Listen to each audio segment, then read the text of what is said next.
Hey everybody, this is Andre here covering for Kevin on the Kevin Breeze channel, and in this video, we're going to be going over some pros and cons for the 2021 variant of the Motorola Moto G Play.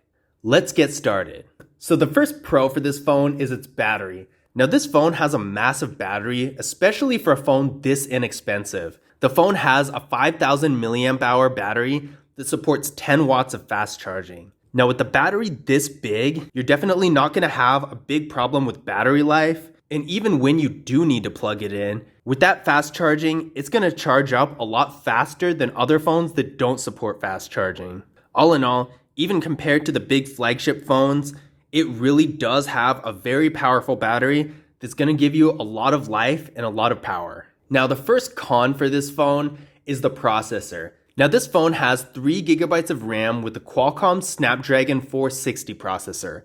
Now this is actually a downgrade from its predecessor, the Motorola Moto G Fast, that had the Qualcomm Snapdragon 665 processor. Now I ran a Geekbench 5 benchmark test on this phone, and it has a single core score of 219 and a multi-core score of 1058. The predecessor of this phone was a lot better as far as the processor goes, and I don't quite know why they would take a step backwards in a newer model. Now, if you're only using the phone for basic activities, then you're most likely not going to really notice. But if you're doing anything else, then with those numbers, you're likely to run into some problems. And even if they didn't want to upgrade the processor for this phone on the newer model, it would have been nice to at least see them keep it the same, because the processor of this phone's predecessor was significantly better. Now another pro for this phone is it does have USB-C instead of micro USB.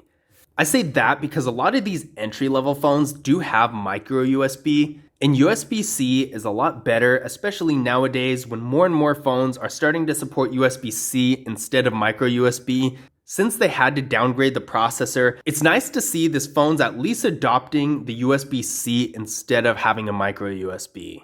Now another con for this phone is it has no NFC. Now NFC is used for Google Pay, and it's definitely a bit of a disappointment to see that this phone doesn't have that technology, because Google Pay is a really useful feature that's being more and more widely accepted. So by not having NFC, that's a whole feature that a lot of people use for most of their payments these days that this phone can't even do. I definitely would say in the future, it would be nice to see more of these entry-level and mid-range phones having NFC technology so you can use Google Pay with more than just high-end and flagship phones. Now another pro for this phone is that it has a 3.5mm headphone jack. These days, more and more manufacturers are doing away with their headphone jacks, and even though wireless headphones and speakers are becoming more popular, it is nice to have an option to use a good old-fashioned wired 3.5mm pair of headphones if you want to. Another con I have for this phone is its front-facing camera. Now as you see here, this phone does have a water drop for the front-facing camera, and that is a bit of a disappointment because the water drop front-facing camera does make the bezel a little bit thicker, and it really just makes the phone look kind of old and a little bit cheaper. I'm not a fan of this look at all. I do say that every time I see a water drop front-facing camera, but it really is the truth that it makes it look a little bit more dated, a little bit less appealing to the eye. And a hole punch camera, especially since more and more manufacturers are starting to implement that style into their phones, is going to give the phone a much more modern, appealing appearance. And I think that that does go a long way, especially considering this phone has an 80.6% screen to body ratio. Really, the bezels are definitely not the thinnest out there. So having that water drop front facing camera doesn't help its case at all. It just makes it look worse in my opinion. One pro for this phone is a clean software that's well optimized. This is definitely an easy software to use. In the past, I have done a video on tips, tricks, and hidden features for this device. And as you could see from that, there are a lot of really neat features that are easy to use. And in general, even if you're not accustomed to using Android, this phone is really intuitive and it's really easy to figure it out. This user friendliness definitely does go a long way, especially considering how advanced and complicated smartphones have been getting. And I definitely don't see that pattern changing much in the future. So another con for this phone is it doesn't have an ultra-wide camera. Now taking a look at the camera setup, what it does have is a 13 megapixel rear camera and a 2 megapixel depth sensing camera. Now those aren't really bad, but really an ultra wide camera is a feature that more and more devices, even the more entry level phones, are starting to get. So it really is becoming more of an expectation that a phone does have one. I think ultra wide cameras are really useful, and really whether you're actually using the phone's camera for professional reasons or just for fun, whatever the case may be, it's really good to have an ultra wide camera, and the fact that this phone doesn't is pretty disappointing considering its competitors most likely do. Now the final pro for this phone is that the fingerprint scanner does work really well. Now there are other Motorola phones out there that have better placement of their fingerprint scanner, but as far as general functionality goes, this one is really responsive and easy to use, and I can definitely appreciate that.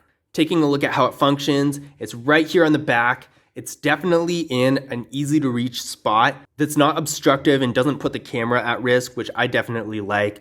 A lot of the fingerprint scanners from the earlier Samsung Galaxy phones, for example, are placed in really weird spots, but this one is in a great spot that's far enough away from the camera to be safe, but still convenient to reach.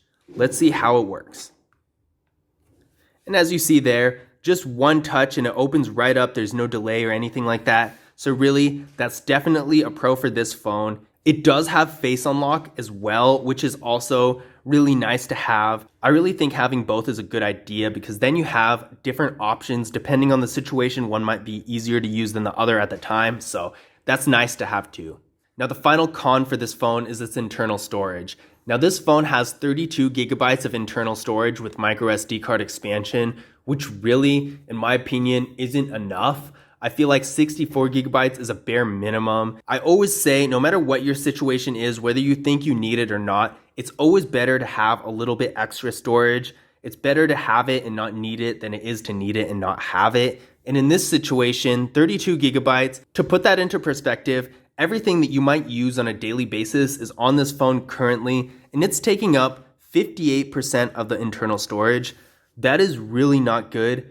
Most of that actually is the system, which you can't even really control because of course you need the system to actually be able to operate the phone. So having the bare minimum take up such a huge chunk of your internal storage is definitely going to be an issue, whether you're taking a lot of photos or videos using larger apps, or if you don't really even use a whole lot of anything. It's still not a good feeling to have that little take up that much. That being said, there are competitors. For example, the OnePlus Nord N100 is in a similar price range to this phone, and it has 64 gigabytes of internal storage instead of 32.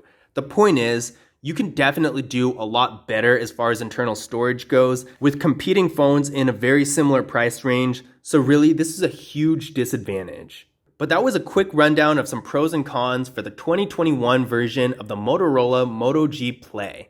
I hope you guys enjoyed the video. If you did, be sure to leave a thumbs up and subscribe. And if you want some more information on the pricing and availability of this device, or just to learn more about the phone in general, be sure to check the link in the description because it'll take you to all of that. That being said, I will see you guys in the next one.